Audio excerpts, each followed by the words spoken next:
నన్ను విమర్శించే కాపు నాయకులందరికీ కూడా నేను సమాధానం చెప్తాను. 12 సంవత్సరాల తర్వాత నా మౌనాన్ని వీడి చెప్తున్నాను. నేను ఎప్పుడూ వచ్చింది ఒక కులం కోసం రాలా. కాపు నాయకులందరికీ ఇబ్బంది ఉందని చెప్తున్నాను. నేను ఒక కులం కోసం రాలా.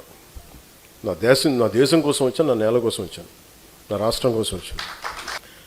విమర్శించే కాపు నాయకులు కూడా నేను ఒకటే చెప్తున్నాను, మాట్లాడితే రంగా గారిని పట్టుకొస్తారు.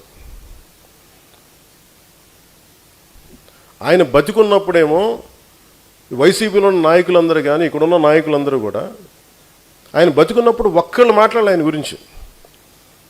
చనిపోగానే ఈరోజు అందరికీ కోపాలు వచ్చేసింది. ఎందుకంటే మరి ఏం కూర్చోబెట్టి నా మీద పడ్డారు. నేను ఎప్పుడు కులం ప్రస్తావన తీసుకుని నేను ఎప్పుడు రాలేదు. కానీ కూర్చోబెట్టి పదే పదే పదే మాట్లాడడానికి విసుగు వచ్చేసింది నాకు కూడా. ఇంకెంతకాలం మాట్లాడతారా మీరు? ఎంతకాలం మాట్లాడతారు ఒక్కొక్కళ్ళు? మీ గురించి చెట్టా విప్పనా? ఒక్కొక్కడి గురించి చెప్పాలా?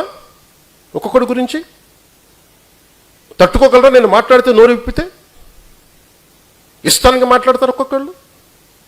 మనోహర్ గారు కూడా రాకూడదు అంటారు, ఆయన కమ్మంటారు. ఎన్నికైన ఎమ్మెల్యేలు అందరూ ఎవరయ్యా?